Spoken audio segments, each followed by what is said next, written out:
All right. Hello, YouTube, to my review for Cyberpunk Edgerunner episode 7 Stronger. Before I begin, of course, you can, as always, see the full reaction on Patreon right now for €5 a month. Unedited, uncut, picture in picture. You don't have to sync with your own version. Um, and okay, let's begin. It's been a while since it's been about a week since I've done reviews and stuff. So I'm sorry in advance if I don't do it things the same way that I used to. I need to get back into the game. So we've had a bit of a time jump. Apparently, it's not clear how much time because, it's never actually been told what when we are. Um,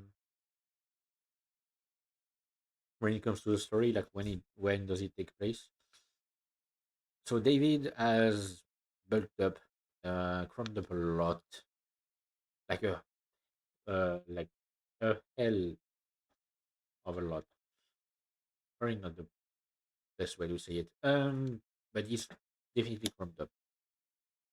Rebecca is back in the game. Seems like she's taking uh losing her brother actually like better. Or I mean rather like she's using obviously like she's um using some kind of humor tactic to hide. I'm pretty sure like because we saw how she reacted when he died. But then like she tries to use some kind of joke to say he just had to go and get his head blown off, um, or something like that. Had a new guy, lost the new guy, but David is no longer like it's no longer really affecting him in any sort of way. Um, voiced a new guy voiced by Bryce Peppenbrook. Immediately recognize him. It's a bit weird to get him just to voice a character that lasts for like 5 minutes into the episode. Not even that. Hang on. I mean, depends on if you count the opening or not. If you count the opening, he lasts for like 6 minutes. But yeah, David's been bulking up, taking the reins of the entire team because like of course, like I said it after Dorio, who who would have probably been the best candidate to take control of the team after losing Main. The next best choice was David because he's the one who um, has the most like the biggest capacity to become a leader. Lucy clearly is not a leader, like an actual leader. She doesn't really like to. That doesn't seem to like to have to take care of others. Rebecca seems a bit too immature for that, and Kiwi is a net runner, so it's probably not a net runner's job to lead a team. Falco is back, but apparently for now, like mostly driver stuff, which of course is still useful, but it's once again not a leader kind of deal. So like if the team was to stay together, the best choice was to have David as the new leader. Like it's what makes the most sense. We've had some mention about the old internet, which I was hoping for. Because it's something that basically that actually fascinated me in the first. I mean, in the game, like the whole thing about the black hole and the old internet and what it has become. Um, like how much it has been destroyed and stuff like that. It's something that's really fascinating to learn that in that world, yes, uh, what the websites that we know are gone, and we actually get some backstory about why that is. Apparently, someone who in a single day released a virus that destroyed the internet, like 78% of the internet. Then the black hole was created, and the old internet was sealed off, or like rather, I can't tell if the old internet was sealed off from what uh, was what they were able to save, or if what they were able to save was sealed off from the rest of the internet. Like it would make more sense to for the current, like the new internet, to be the one that is sealed off because it's the smaller part. Um, so yeah, I'm kind of glad that it was brought up. I actually was talking about it right before it happened. I was saying that I wish we hear about the black hole or something similar, something about it, um, like before the end of the show. And it was during Lucy's backstory.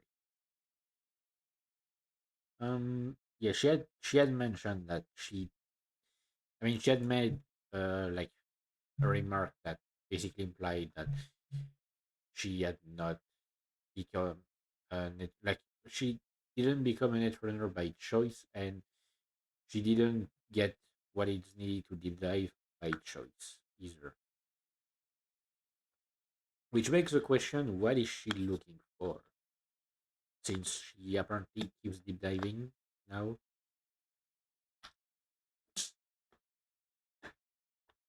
like it feels like she's actually looking for something.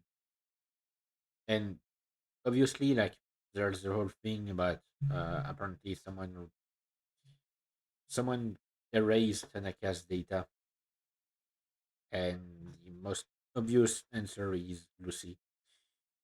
But she seems to still be doing stuff on the side, so I'm wondering if she is trying to protect David from Arasaka and whoever else wants him. Um, my suspicion was confirmed as well regarding Faraday, who was the one who ordered the hit on Tanaka. It is he is indeed working for Militech,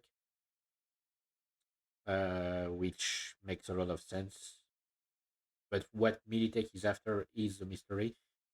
Still, like if it was like since the data that was protected in Tanaka's brain was about David and his son Davistan, I can't tell if Militech is after the son Davistan but doesn't know that David has it.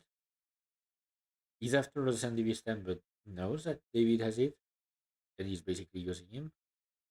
Uh, he's just curious of what Arasaka is hiding, like what Arasaka is interested in.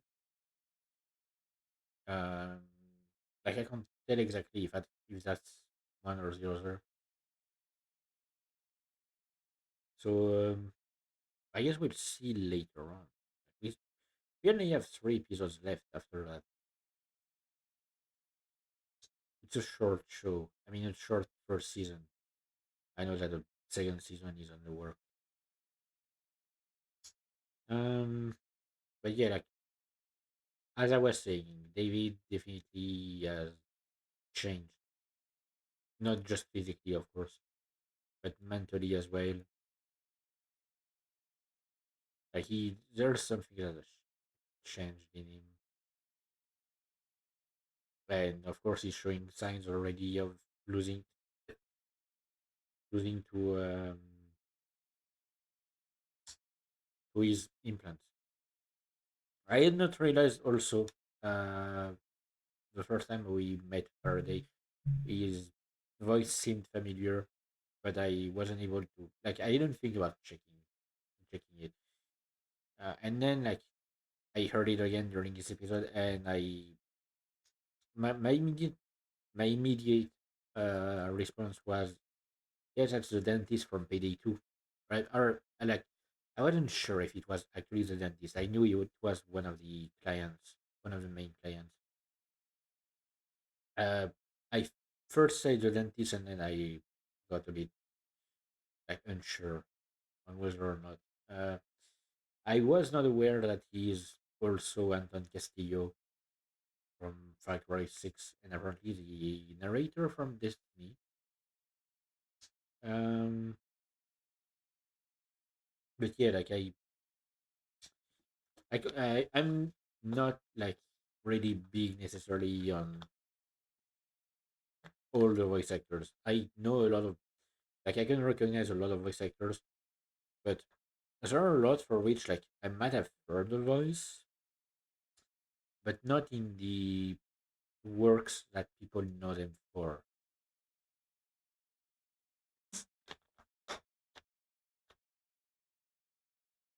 Like Giancarlo Esposito seems to have a big like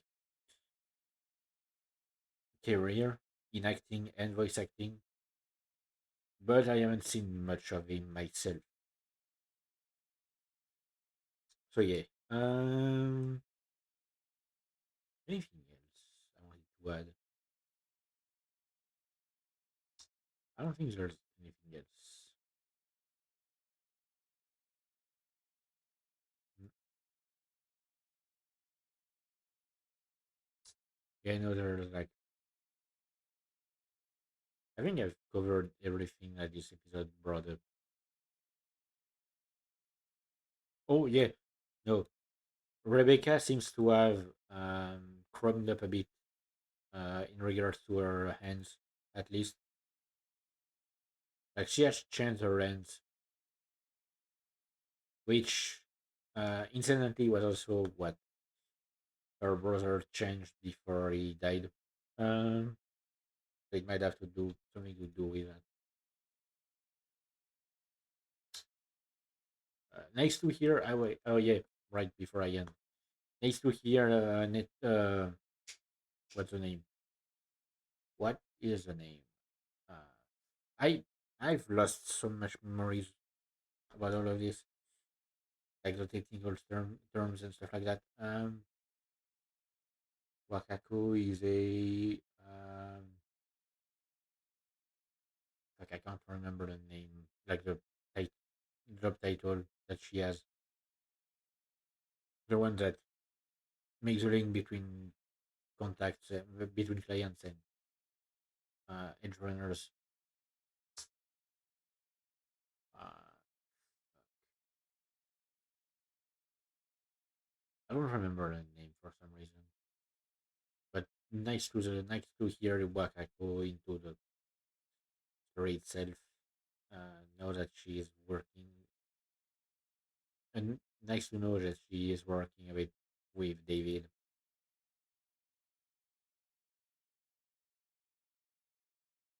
and still the same older lady.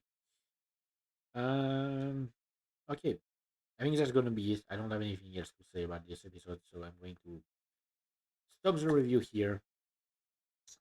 Before I lose myself into like random rants that have nothing to do with the story itself.